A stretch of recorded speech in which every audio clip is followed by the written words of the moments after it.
علامہ افتخار حسین صاحب سے آنے سے پہلے ایک اعلان سماعت فرما لیں۔ سالانہ تاریخی مجلس اعلیٰ 258 تابوت زیارہ 16 محرم کربلا کا نشان ہے سید نصیر عباس نقوی صاحب کے زیر اہتمام 16 محرم صبح سے لے کر شام تک مجلس جاری رہے گی۔ 17 محرم ٹھیک 8 بجے مجلس اعلیٰ شروع ہو جائے گی، ٹھیک 11 بجے تابوت زیارات کی برآمدگی شروع ہو جائے گی اور عرصے آخر پر شبیہ تابوت شہزادی سکینہ بنت الحسین کے نوری محل کی برآمدگی کی جائے گی اور 4 سالہ بچوں میں سونے چاندی کے بندے تقسیم کیے جائیں گے۔ تمام مومنین سے شرکت کی اپیل ہے۔ اب آپ کے سامنے سرمایہ ملت جعفریہ سرکار علامہ افتخار حسین حسینی صاحب فضیلہ صاحب فرمائیں گے۔ ان کے فوراً بعد جناب محمد علی جوہر صاحب، ان کے بعد آقا سلیمان عباس موتق صاحب۔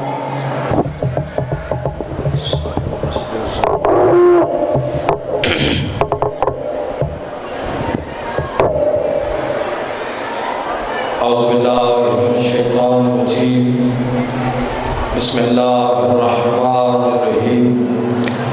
السلام علی الحسین وعلی اصحاب الحسین وعلی اولاد الحسین وعلی احباء الحسین۔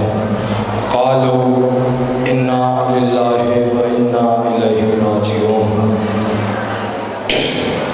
10 محرم 61 ہجری کا دن جو بندہ عرصے کے نیت سے تشریف فرما ہے، 2 جملے میں نے عرض کرنے ہیں۔ وہ دن ہے جو اکبر کی آذان سے شروع ہوا اور حسین کی نماز سے ختم ہو گیا۔ جزاک اللہ ہر بندے پہ واجب ہے ہائے کرنا، اتنی ہائے ضرور بلند کر لینا کہ ساتھ والوں میں نظردار آپ کی ہائے کا گواہ بن کے چلا جائے۔ میں فکرہ بدل کے کہتا ہوں، آپ کے رونے کا سامان کرنے لگا ہوں۔ 10 محرم و 61 ہجری وہ دن ہے جو اکبر کی جوانی سے شروع ہوا اور حسین کے بڑھاپے پہ ختم ہو گیا۔ جزاک اللہ اور آپ کا پرسہ قبول فرمائے۔ رونا نہ رونے والی شکل بنا لینا، نظروں کو جھکا لینا، گناہوں کی مغفرت مانگ لینا۔ عزتران امام مظلوم کربلا، ہم تو مجلس میں سوچ کے آتے ہیں کہ فلاں عزادار فلاں ذاکر ہوگا پھر مجلس میں جائیں گے، فلاں خطیب ہوگا تو مجلس میں جائیں گے۔ بطول کے زخم پہلو کی قسم ہے، ہم سوچتے رہتے ہیں علماء نے لکھا ایک محمد کی بیٹی ہے، ایک علی کی بیٹی ہے، ایک کا سر زخمی ہے، ایک کا پہلو زخمی ہے، ساتھ میں 4 سالہ بطول ہے، صبح کی نماز بھی وہاں پہ پڑھتی ہے۔ جہاں مجلس ہونا ہوتی ہے آپ آتے ہیں، مجلس ان کے گھروں کو چلے جاتے ہیں، عزا خانے کا دروازہ بند ہو جاتا ہے، آپ آرام کرتے ہیں۔ علماء نے لکھا محمد کی بیٹی اور علی کی بیٹی اور ہونے والوں اسی عزا خانے میں پھرتی رہتی ہے اور بلا تشبیہ ماں کا ہاتھ پکڑ کے دکھاتی ہے، اماں فلاں عزادار یہاں رو رہا تھا۔ جزاک اللہ اماں فلاں عزادار یہاں رو رہا تھا، اماں وہ ہائے کر کے رونے والا یہاں رو رہا تھا، اماں وہ ماتم کر کے رونے والا یہاں رو رہا تھا۔ عزادارو اچانک ماں سے ایک سوال کرتی ہے کہ بطول کا ہاتھ پہلو سڑ جاتا ہے۔ سوال کیا کرتی ہے؟ اماں یہ دھاڑے مار کے رو رہے تھے، اماں یہ چیخیں مار کے رو رہے تھے، انہیں تو پتھر کسی نے نہیں مارے، اماں ان پہ سنگ باری تو نہیں ہوئی۔ عزادارو بطول فرماتی ہے زینب یہ کوئی جرم تو نہیں کر رہے تھے، تیرے مظلوم بھائی حسین کو رو رہے تھے۔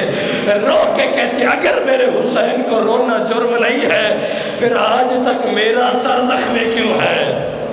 جزاک اللہ شرما کے نہیں، غریب کی غربت میں ہائے کر کے رو لینا، اتنی ہائے ضرور بلند کرنا کہ پردہ داروں میں شام والی مخدومہ کونین آپ کی ہائے کی گواہ بن کے چلی جائے۔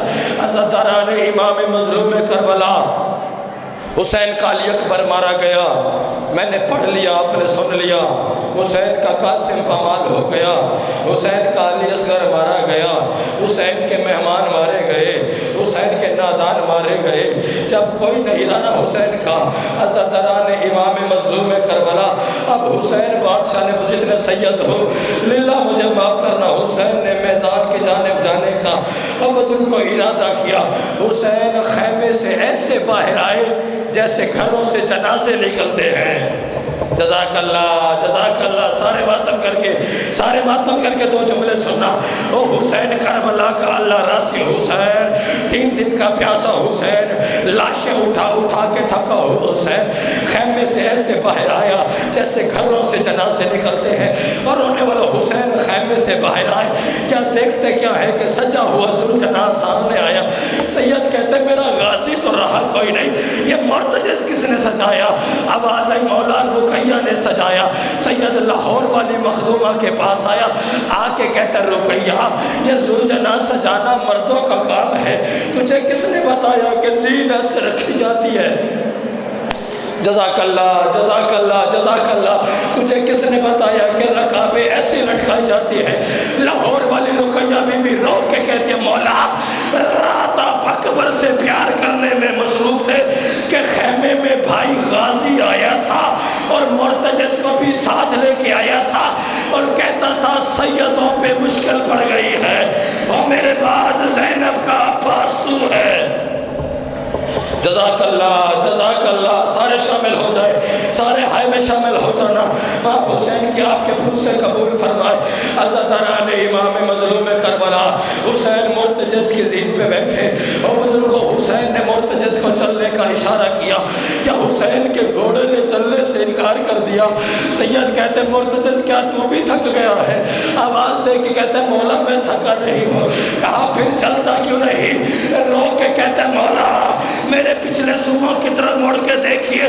اور رونے والا حسین نے مڑ کے دیکھا 4 سالہ بطول چھوٹے چھوٹے ہاتھ اور چادر مرتجز کے قدموں پہ رکھ کے کہتی ہے میرے پاپا کا گھوڑا میرے پاپا کو نہ لے جا، میدان میں جو بھی جاتا ہے واپس نہیں آتا. اکبر گیا واپس نہیں آیا، قاسم گیا واپس نہیں آیا، چچا عباس گیا واپس نہیں آیا. جزاک اللہ. بس 2 فکرے اور پڑھنے ہیں ممبر بھائی کے حوالے. عزتران امام مظلوم کربلا جو بندہ رونے کے نیت سے آیا ہے 13 ضربوں سے مارا گیا ہے.